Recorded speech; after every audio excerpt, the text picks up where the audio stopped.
Well, when I was growing up and even through college and law school, I never thought I'd be involved in government or politics. I was interested in government. It was a political science, but actually studied developing countries and things like that. I actually thought I'd be a community lawyer, but ended up being a deputy prosecutor and just loved that, loved the trial work. But I started getting very involved in community affairs, the Asian American economic justice, affirmative action issues, and then started helping out on other people's campaigns and really enjoyed it. And then people said, hey, Gary, you should run for office. I said, me? And knew nothing about the political system, the Democratic Republican Party apparatus in Washington State, but I eventually looked at it and decided to jump in. Ran against the Democratic incumbent, 3 challengers to the Democratic incumbent, and I won the primary and then won the general election. And then I served in the legislature for 11 years. Wow. Rose to being chairman of the Budget Writing Committee, negotiated state budgets against the Republicans on behalf of the House and the Senate Democrats and the Democratic governor. But I also wanted to get involved in management because you can enact all the policies you want, but if the executive branch, the administration, doesn't really carry it out effectively or with the same enthusiasm that you intended, then all that policy can go for naught. So I really wanted to help implement policy, and that's why I decided to run for county executive. Ran against a Republican 2-term incumbent, running for a 3rd term. Hotly contested Democratic primary, won that, and then served as county executive for 3 years, and then suddenly our Democratic governor announced that he was not going to seek re-election. 13 candidates jumped in, basically 4 or 5 main credible Democrats and about 8 Republicans, and I won the primary for the Democratic, in the Democratic primary, and then went on to win the general election. Well, never really did. I mean, I was very interested in the state legislature. Really enjoyed that experience.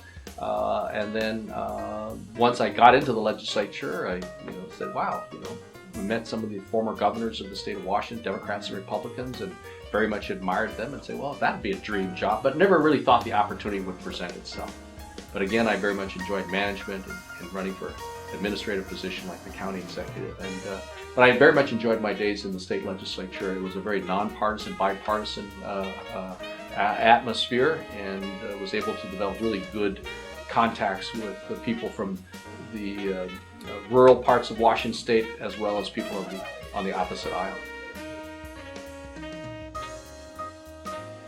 Well, it was an incredible experience and a great experience for the entire family.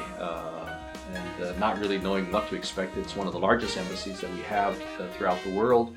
Some 40 different agencies have offices at the U.S. Embassy, all the way from IRS to FBI, Coast Guard even, Drug Administration. The challenge was trying to get all the different agencies, for instance the law enforcement agencies, to work together and collaborate instead of working in silos. Even within the economic issues, the commercial areas, having the U.S. Trade Representative's Office, the Commerce Department, the State Department economic team, and Agriculture Department, really try to join together and focus on some common issues so that we could actually be more effective. But we have 1,000 employees at the U.S. Embassy in Beijing. 1/3 are American. And the rotation, I mean, they serve 3-year stints, and so it's overlapping. Every year, 1/3 of the American staff change over. It was a great experience, great experience. And we were able to, I think, from day one to establish a theme. Unbeknownst to myself and our family, we were photographed as we were at the SeaTac International Airport on our way to Beijing. I was ordering a cup of coffee and drinks for the family at a Starbucks. Had a backpack on with my 7-year-old daughter at the time, and ordering coffee. And some person took a picture of us.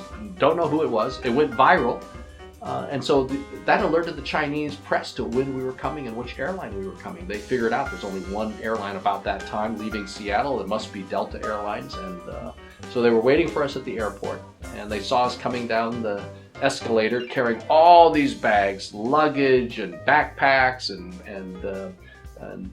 duffel bags and things like that, which created a stir in China.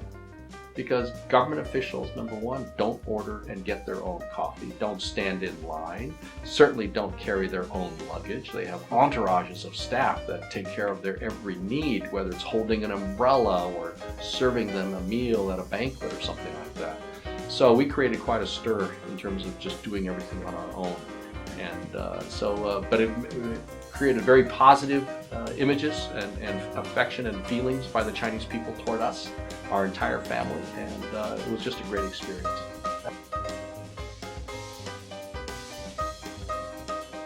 Well, that editorial was put out by the propaganda department of the Chinese government. But the Chinese government officials themselves were always very open and very cordial.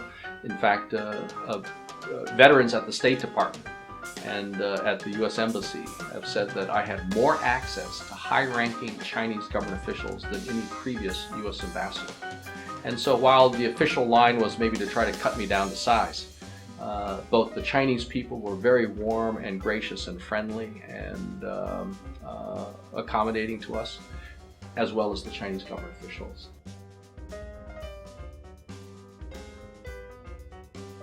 I think they were really trying to make sure that I was not too popular because of this laid-back, casual, friendly style that all Americans are known for. That flying economy class when all their officials fly first class, where their officials live in guarded and gated compounds and have access to the very best health care, and everyday people don't.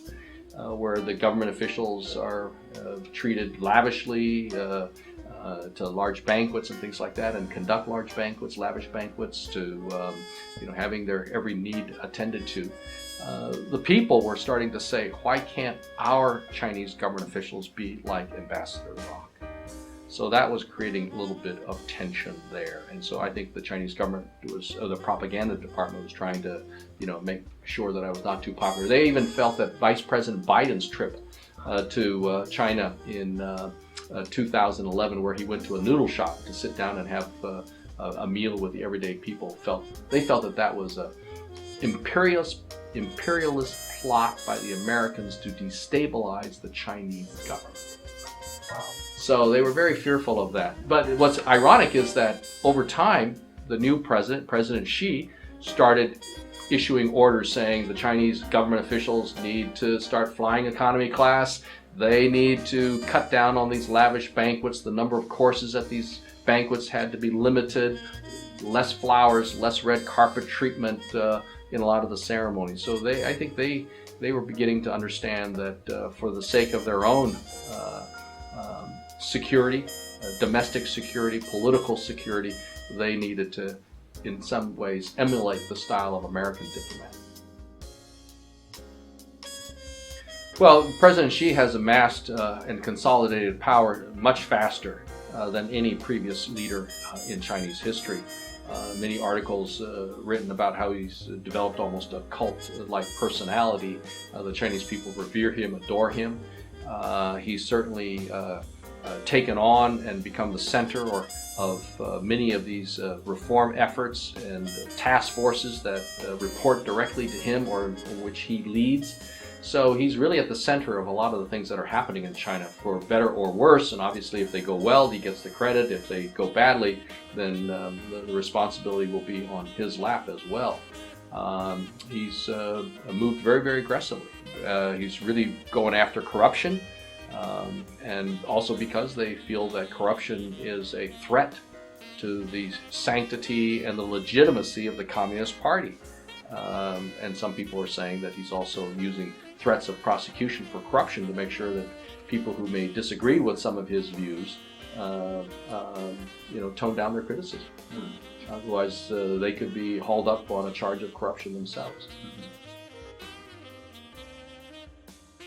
Well, the party is still very, very strong, and it's the center of the power of China. It is still a communist country, although they're opening up and becoming much more capitalistic, and entrepreneurship is strong and thriving in China.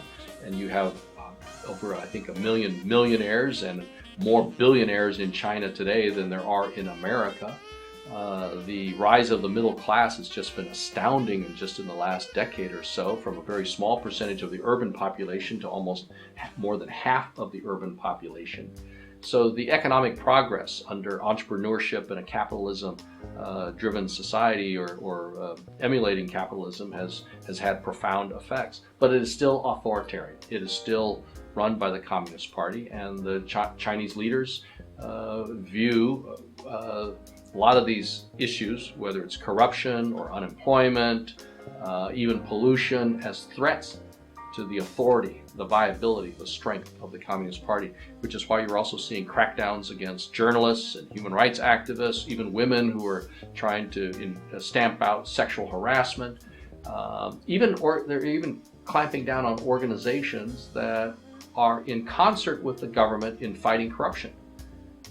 There are these non-government organizations that also are trying to expose corruption, but the Chinese government does not want some of these organizations to be too popular and too powerful, for fear that someday these organizations may take on an issue that is contrary to the government. Better to nip them in the bud today than allow them to grow and perhaps take on become influential and even challenge policies of the Chinese government down the road. Well, I think a lot of people were indicating that this the very high level of growth could not be sustained, and that there would be problems even trying to enact some of the reforms when you try to break up some of these government-owned businesses that are very inefficient and where you also have excessive capacity, too many producers of steel or coal, et cetera, that if you try to really reform them and make them efficient, you're going to have a lot of problems, and you're going to perhaps create more unemployment. But they know they need to move away from heavy industry. They need to move away from low-cost, low-wage export manufacturing to more of an innovation society and more domestic consumption. So a lot of these reforms will cause a lot of disruption. They know that. And then, of course, the slow growth has been compounded by the slowdown of the world economy, because China is also making things and exporting and selling it to the rest of the world. And if the rest of the world isn't in a buying mood because of their rough economies and people don't have money in their pockets, that affects the employment and the strength of the economy in China. So, we do live in a very global economy, intertwined global economy. So I think people saw this coming. Well, it's a slowdown, but the Chinese government also has many levers and tools at its disposal to try to prop up and sustain the economy, just as the United States had a stimulus package, and many other countries around the world are also engaging in having more intervention by their governments to really try to smooth the economic turmoil. They came back a little bit early so they could start school, and I came back a semester later, basically in the middle of the year, and making many trips back and forth to visit the family, finding any excuse that I could. Sometimes going back and forth every 2-3 weeks just to keep reconnect with the family. So that's not at all unusual, and it was an incredible opportunity to live in another country. Whether it's India, Brazil, Russia, France or Germany or something like that, or even Latin America, Africa. It's an eye-opening experience for young people, and one that families should definitely take advantage of. We have some 300 American personnel at the U.S. Embassy in Beijing, and most of those workers have their families with them as well. And so when people join the State Department and become a diplomat, it's a commitment of the family. And it's almost like a military. The kids grow up and they move around every 3 years from country to country to country, because the people who work in the State Department are basically on 3-year tours of duty. They may specialize in Asia, so they might be moving around, first in China, then 3 years to maybe Vietnam or Taiwan or Indonesia or Thailand, but they're staying in that area. And if they need to if they're going to a country with a totally different language, They spend a 1 year in between learning that language back in the United States in Washington, D.C., but it's a family affair, and the families all move together.